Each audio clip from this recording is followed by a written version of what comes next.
Je suis une musicienne, je suis chef de chœur, donc j'ai passé un prix, un diplôme d'État en direction de chœur et je suis progressivement allée, en même temps que ma carrière de musicienne, vers les métiers de formation au sein des entreprises pour aider les gens à avoir plus d'impact à l'oral. Moi, j'ai eu beaucoup de difficultés avec ma propre voix et j'ai fait beaucoup de musique depuis que je suis petite. J'étais en horaire aménagé, j'avais un cursus exigeant, fatigant aussi comme professionnel. De plus, je suis musicienne, donc je ne supporte pas m'ennuyer en musique. Donc je pense que c'est cette double facette d'attention à la voix. Ça fait une dizaine d'années que je travaille au sein de la société Advertech. Je donne des formations individuelles et aussi des formations collectives. J'interviens sur des formations comme devenez orateur, qui peuvent durer 2 jours, des formations sur l'assertivité, qui est un outil de communication. Et je donne aussi des formations sur le leadership. La technique vocale, pour le chanteur, elle est indispensable. Quand on parle, on n'a pas besoin d'une technique aussi poussée, mais si on se repose sur des exercices techniques de chant lyrique, c'est sûr qu'on sera un meilleur orateur, qu'on aura une bonne technique et qu'on pourra maîtriser sa voix, gérer son stress et être plus performant. Ce que je fais, c'est d'abord un métier d'écoute d'oreille extérieure, comme en musique, où je viens corriger la justesse des notes, mais aussi la justesse des intentions. Il faut que ça sonne juste.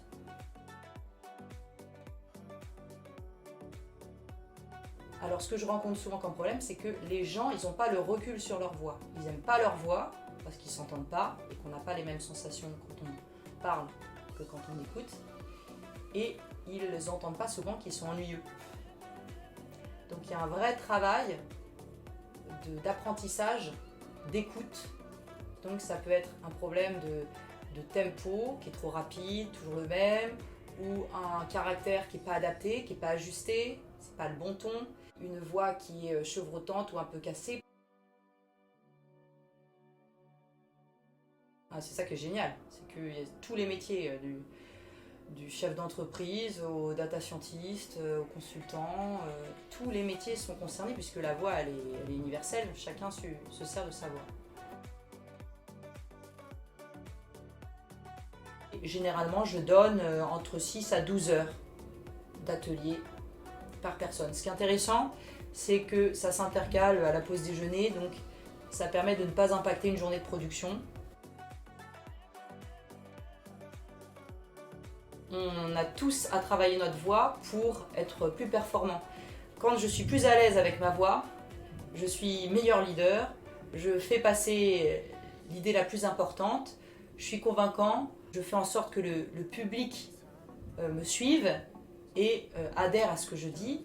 Bref, il y a tous les éléments pour faire passer son message, gagner en leadership, être plus à l'aise et être plus confiant en soi et au travail et dans sa propre vie. J'ai eu la chance de travailler pour beaucoup d'entreprises comme Accuracy, Sita, Mazars, Bluesoft, la SNCF.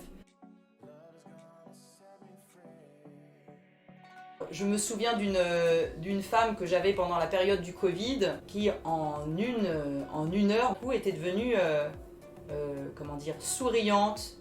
Il y avait une vraie congruence, c'est-à-dire une harmonie entre ce qu'elle disait et ce qu'elle dégageait, une harmonie entre le verbal et le non-verbal, et c'était vraiment très convaincant.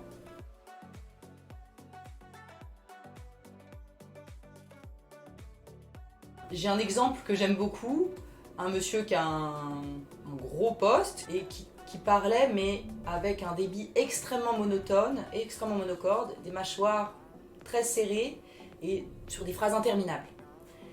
Et en fait, on a travaillé beaucoup la respiration, on a compris quelque chose, c'est qu'il se servait de son souffle comme un sportif. C'est le cas de beaucoup de personnes, surtout des hommes d'ailleurs, qui utilisent leur souffle comme une performance. Je sais que j'ai du souffle. Sauf que tenir longtemps une phrase pendant 3 heures, ça barbe tout le monde. Donc on a appris à avoir une respiration, celle de l'orateur, inspirée de celle du chanteur, pour faire des phrases aussi plus courtes et qui permettent d'avoir un débit beaucoup plus naturel, beaucoup plus agréable pour l'auditeur. Donc il a fallu réapprendre à respirer et comprendre que la performance n'était pas dans la durée et dans un souffle tenu, mais plutôt dans un débit constant et des phrases beaucoup plus courtes